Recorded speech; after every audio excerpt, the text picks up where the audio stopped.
channel. Um, the title's pretty self-explanatory. Um, I've been solo traveling or just being to myself a lot lately, um, and spending time alone.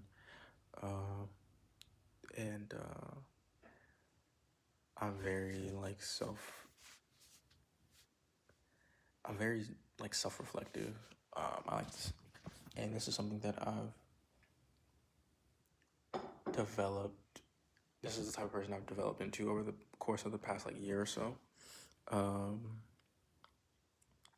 and I think being in the position that I'm in now, where it's like I'm in the middle of nowhere in Europe and I'm able to travel and I'm able to spend time alone, there's some feelings that, emotions that I feel like, wow, uh, I was on these trips. I got my notes. I like to always take notes because I can ramble and lose track of everything. Um, so yeah, I would say obviously when you solo travel, you're going to feel like freedom, like an immense sense of like it's gonna be euphoric. You eat where you want, you go where you want, you see the things you want to see. Um, yeah, it's liberating. Not having to like wait on other people or go see something else that the other person that you're traveling with wants to see that you don't necessarily want to see, but you have to go with them, because you're, with them on the trip. Solo traveling, you get to fully do whatever the hell you want. You get to see the things you want to see, sit where you want to sit, walk where you want to walk, breathe wherever you want to breathe.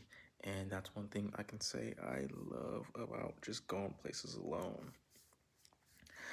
The second like major emotion that I would say hit me would be the sadness. And sadness because I don't know. It's like I'd rather, even though like I've taken upon this journey of deciding to go, places alone. It's like it's still kind of sad because I would rather experience this with maybe like friends. I'm not necessarily thinking in like a romantic sense because I know innately that I really don't need any romantic connections. I kind of just need to work on myself in that aspect. And yeah, before I can even ever think about imagining myself in that context. But I would say like having friends that don't want to go to the same places that you want to go to or aren't able to go to the same places you want to go to. It's kind of sad just seeing why, seeing the importance of solo traveling, and obviously that like that freedom aspect of it we touched upon. But it's also sad to like go on these journeys and see these beautiful things. I went to France, like Metz, small beautiful city. Saw saw the cathedrals, saw the beautiful French architecture, the beautiful French, aura or whatever. And took pictures. It's like, damn, man, like I really have nobody to experience this with, which is really, it's sad. Nothing more, nothing less. It's sad. It's somber.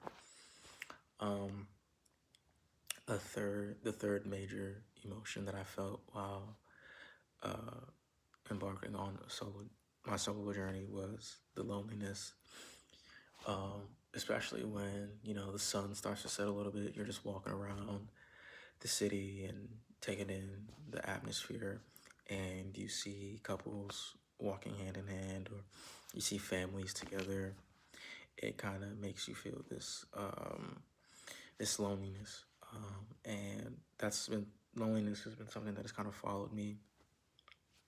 My I would say for a decent majority of my life, um, and it has culminated and manifested itself in different ways, in destructive ways, where I've done things out of loneliness and this like incurable like just emptiness, and trying to fill that void, you know. Um, but yeah, walking around and seeing couples and families and people, just having people around them, kind of gets you in that state of like, damn, is there anyone that truly cares about me? Uh, is there anyone there for me?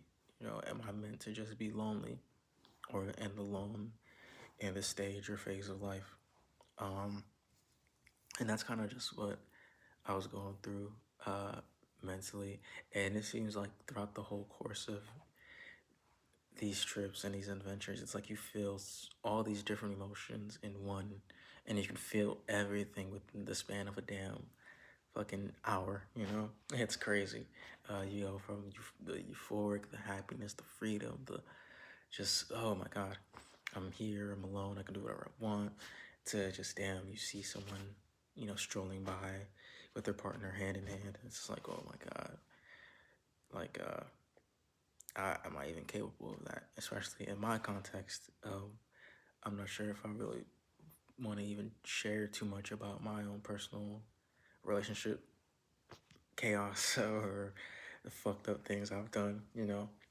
Uh, but yeah, that loneliness definitely hits, and it yeah, it hits really hard. It makes you want to just fucking leave and drive back home. But no, you just gotta push through it. There's so much beauty in yourself. I feel like self-love is very important. I feel like without self-love, it's like, you know, I was on Reddit just looking this up. I always go to Reddit and look up things. Uh, I looked up feeling sadness while on a solo trip, and everyone was telling me, or I believe this was on TikTok. I like go to TikTok and Reddit to look up other people's experiences to see if like I'm experiencing the same things, that if anybody can relate to me essentially. And basically, well, I think one video had popped up where this one girl, she was saying how um, she was in a very beautiful part of the world, and she still somehow managed to feel like this loneliness and this sadness and this profound like pain. And it's like it really doesn't matter wherever you'll go. It doesn't really matter the relationship you're in. It doesn't matter who you're with. If you're just dealing with a lot on your own, it doesn't matter if you're surrounded by a million people or you're by yourself. That pain, those tough emotions are gonna come up, and they will quickly turn a sunny, tropical, you know, beautiful, serene, uh, you know, environment into, you know, a sad, rainy, gloomy, uh, you know, place for you mentally. um, but yeah, as always, I would say just push through, get through it. Like there's still so much beauty to experience, once you overcome yourself. I think that's the biggest thing when it comes to this, overcoming yourself. That's like the game of life. I'm always in a battle with myself over everything. I'm always anxious about something or sad about something, or unhappy and discontent with something. But it's life is a constant just fight and battle with yourself. And you could either let it subdue you on the daily, you could take some wins some days and take some defeats some other days, but it's always going to be a constant battle with yourself daily. Um, yeah. And then I'm pretty sure this ties in pretty much with the last one, but insecurity. You see people, especially like relationship wise, romantic wise, you see people in relationships, you see the holding of the hands, the hugging, the conversating, the laughing, and once again, those that loneliness springs up, and then the insecurities come in, you know.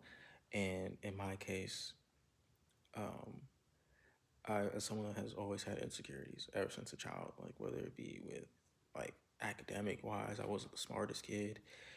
Look wise, I'm pretty fucking skinny now, but you can imagine me being like a little boy, like I was fucking thin. Wasn't the most good looking and got called ugly all the time. I had ears looked a lot bigger than they do now. So I've always struggled a lot with insecurity, and I feel like that's been like a big downfall of mine in my life, and has made me make some extremely irrational, and fucked up decisions and choices, and I think when you see other people happy and you know being able to function in you know relationships, it kind of makes you wonder, like, yo, what's wrong with me? Is there inherently something wrong with me? Am I cursed? You know, how are they so happy and able to thrive in whatever they got going on? And I can't even get a fucking text back, or um, I I destroy whatever good thing comes my way, and yeah, that's the battle. But aside from that, I would say 2026 is the year of solo traveling. And solo traveling doesn't have to mean you fucking book an expensive ass flight and go somewhere miles and miles away. You could literally, you know, take that road trip to that one city that's a few hours away from you. Stay there, book an Airbnb, travel around a bit. Um, but yeah, I would say this is the year of like reflection and truly learning about yourself, because I truthfully believe that the answers are, you know, inside of every single one of us. The answer to all of our woes and all of our problems are truly like inside of us. And it's up to us to drown out all the noise, you know, modern life puts in our, ears, and just listen. Yeah, that's it.